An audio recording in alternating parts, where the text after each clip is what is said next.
इतने राजकाज देखते हुए, अंतर्राष्ट्रीय कार्यों को देखते हुए भी वो राजर्षि हैं, तपस्वी हैं और इन सब के बीच में 50वीं बार अपने क्षेत्र में 11 वर्षों के अंदर आ जाना अभूतपूर्व है। ऐसा तो कभी कल्पना भी नहीं की जा सकती। कार्य किया है वो सब देख रहे हैं। आज वो काशी जो पहले थी, आज काशी देखिए, और उनका संकल्प है कि काशी को क्वेंटो बनाना है, तो वो बना के रहेंगे। आज हमारी लाइट हो, रोड हो, कोई भी व्यवस्था हो, सारा व्यवस्था नंबर 1 है। ये दुनिया देख रही है, बताने की जरूरत नहीं है। मोदी जी भारत माता के सच्चे लाल हैं। उन्होंने हमेशा देश की उन्नति, देश के कल्याण के लिए काम किया है और देश के दुश्मनों को हमेशा नाको चने चबाने का उन्होंने काम किया है। प्रधानमंत्री नरेंद्र मोदी एक बार फिर से अपने संसदीय क्षेत्र के दौरे पे पहुंच रहे हैं। 11 सालों के कार्यकाल के दौरान उनका ये 50वां दौरा है और लिहाजा मौका खास है, इसलिए तैयारियां भी बेहद खास की गई हैं। प्रधानमंत्री मेहदीगंज स्थित जनसभा स्थल पर लगभग 11 बजे पहुंचेंगे और इसके पहले ही किस तरीके से यहाँ पर तैयारियां की गई हैं, जो लोगों के पहुंचने का जो सिलसिला है वो हम आपको तस्वीरों में के जरिए दिखाने की कोशिश कर रहे हैं कि देखिए लोगों के पहुंचने का सिलसिला शुरू हो चुका है। चूंकि इस बार प्रधानमंत्री 50वीं बार अपने संसदीय क्षेत्र के दौरे पे आ रहे हैं, इसलिए लोगों के बीच में भी उत्साह है। और वैसे भी प्रधानमंत्री जब भी वाराणसी में आते हैं तो उत्सव तरीका जो नजारा होता है वो देखने को मिलता है। इस बार जब प्रधानमंत्री यहाँ पर पहुंचेंगे तो उस दौरान वो 3880 करोड़ रुपए की जो 44 परियोजनाएं हैं उसकी सौगात वाराणसी की जनता को देंगे और निश्चित तौर पे वाराणसी के लोगों को भी इस बात का बेहद इंतजार था। देखिए हमारे साथ कुछ लोग हैं, हम उनसे भी बात करेंगे। प्रधानमंत्री जी इस बार अपने कार्यकाल के दौरान 50वीं बार वाराणसी पहुंच रहे हैं। कितना हर्ष होता है जब कोई प्रधानमंत्री, जब कोई सांसद अपने क्षेत्र की जनता के लिए इतना समर्पित होता है। ये तो आश्चर्यजनक है। माननीय प्रधानमंत्री कितनी ऊर्जा रखते हैं कि हम लोग चकित हो जाते हैं कि एक व्यक्ति इतने राजकाज देखते हुए, अंतर्राष्ट्रीय कार्यों को देखते हुए भी वो राजर्षि हैं, तपस्वी हैं और इन सब के बीच में 50वीं बार अपने क्षेत्र में 11 वर्षों के अंदर आ जाना अभूतपूर्व है। ऐसा तो कभी कल्पना भी नहीं की जा सकती। केवल जो लोग विधायक सांसद रहते हैं वो लोग भी इतनी अपने क्षेत्र में नहीं जा पाते हैं। तो अब हम लोग ये बताइए कि 11 सालों के दौरान बनारस की तस्वीर कितनी बदली? अभूतपूर्व बदली है और जो नींव रख दी गई, अब परिवर्तन का सतत विकास हो रहा है, परिवर्तन हो रहा है और इस परिवर्तन के साक्षी बनारस के लोग भी बनते जा रहे हैं। क्या कहेंगे आपके जो सांसद हैं, देश के प्रधानमंत्री, एक बार फिर से प्रधानमंत्री जी का यहाँ पे स्वागत है बाबा विश्वनाथ की नगरी में। हर हर महादेव। उन्होंने जो कार्य किया है वो सब देख रहे हैं। आज वो काशी जो पहले थी, आज काशी देखिए, और उनका संकल्प है कि काशी को क्वेंटो बनाना है, तो वो बना के रहेंगे। आज हमारी लाइट हो, रोड हो, कोई भी व्यवस्था हो, सारा व्यवस्था नंबर 1 है। ये दुनिया देख रही है, बताने की जरूरत नहीं है।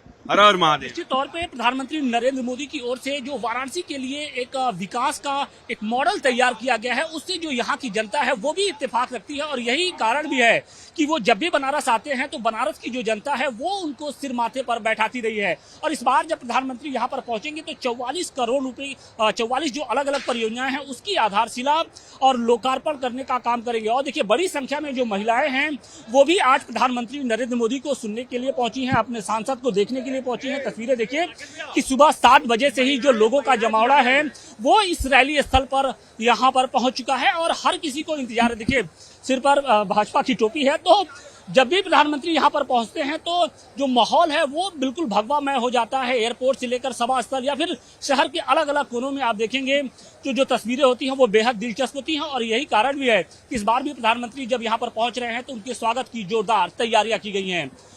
वाराणसी से मनीष पांडे के साथ आशुतोष सिंह, टाइम्स नाउ नव भारत।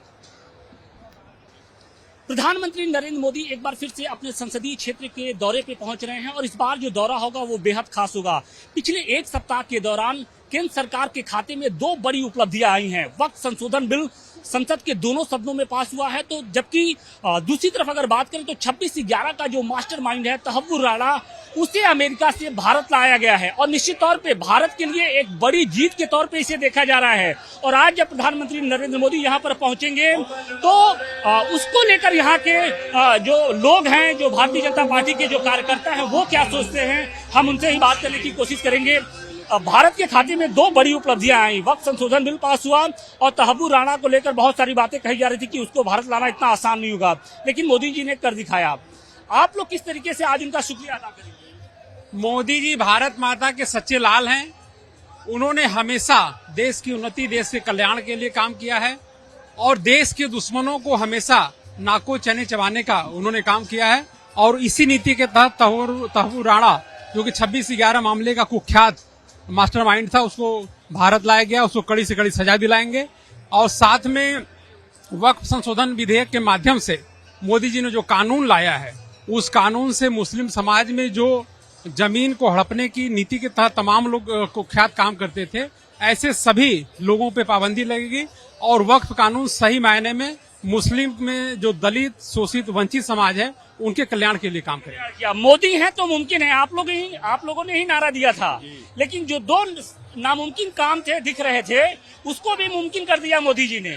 वक्त संशोधन बिल जो बिल था उसको पास कराया और अब तहव्वुर राणा को भारत लाया। जी, क्या कहेंगे, कितना हर्ष हो रहा है प्रधानमंत्री का? बहुत खुशी है कि हम लोग ऐसे यशस्वी प्रधानमंत्री मिले हैं जो कि भारत के सभी छूटे हुए कामों को पूरा कर रहे हैं। जैसे 370 उसने उखाड़ फेंका, आज वो वक्त बिल संशोधन भी उसको पास करा दिए और एक देश के सबसे बड़ा आतंकवादी जो हम लोगों के देश पर हमला किया था, उसको तहव्वुर राणा को उठा के लाए हैं। और इस बात की खुशी यहाँ के जो लोग हैं उनके चेहरे पे भी नजर आ रही है। क्या कहेंगे, किस तरीके से इन दो कामों को देखते हैं? और चूंकि प्रधानमंत्री होने के साथ साथ यहाँ से सांसद भी, तो आप लोग कितना गर्वान्वित महसूस करते हैं? पहले काशीवासी गर्व का सीना 56 इंच का काशीवासियों को हो गया, क्योंकि हम लोग डायरेक्ट प्रधानमंत्री को चुनते हैं। अब प्रधानमंत्री जी वर्तमान में भारत के लाल माननीय नरेंद्र मोदी जी भी हैं। उनका हर फैसला भारत के हित में ही होता है, भारत के विपक्ष में नहीं होता है, भारत के हित के लिए काम करते हैं। वक्फ बिल बोर्ड जो संशोधन आया है, वो जो गुंडाई करते थे मुस्लिम के लोग, जो ऊंचे बैठे वाले गुंडाई करते थे, जो छोटे मुसलमान का जमीन कब्जा करके अपना महल बना लेते थे, वो बिल गरीब मुसलमानों के लिए सुरक्षित बिल है, उनसे उनका न्याय मिलेगा। तहव्वुर राणा को भी भारत लाया गया। विपक्ष तंज कसता था कि ललित मोदी भाग गया, उसको आप नहीं ला पा रहे हैं। विजय माल्या भाग गया, उसको नहीं ला पा रहे हैं। अमेरिका ने टैरिफ लगा दिया, उसको लेकर तंज कसते थे, कहते थे कि तहव्वुर राणा को ला पाना इतना आसान नहीं होगा, लेकिन मोदी ने कर दिखाया। मोदी जी हैं तो मुमकिन है। विपक्ष का काम तो हमेशा ही विरोध करना है और विपक्ष वही काम अभी भी कर रहा है। माननीय मोदी जी का जो फैसला है, विश्व के, हम भारत के सभी नागरिकों के हक में है और विपक्ष का काम विरोध करना है, इसलिए वो हमेशा विरोध करता है। उनके पास विरोध करने के अलावा कुछ भी नहीं है। 11 सालों की कार्यकाल के दौरान 50वां ऐसा दौरा होगा जब प्रधानमंत्री नरेंद्र मोदी यहाँ पर पहुंच रहे हैं। और इस बार जब पहुंच रहे हैं तो चीजें बेहद खास हैं, क्योंकि जो दो महत्वपूर्ण जो चीजें थी, चाहे वक्त संशोधन बिल हो या फिर जो 26/11 का आतंकी तहव्वुर राणा हो, उसको भारत लाया जाना कहीं न कहीं एक टेढ़ी खीर साबित हो रहा था। लेकिन अब मोदी ने इसको मुमकिन कर दिखाया है और यही कारण है कि आज जब वो अपने संसदीय क्षेत्र के दौरे पे आ रहे हैं, जनसभा स्थल पे पहुंचेंगे, तो जो उसकी गूंज है वो भी यहाँ पर सुनाई पड़ रही है। वाराणसी से मनीष दुबे के साथ आशुतोष सिंह, टाइम्स नाउ नव भारत।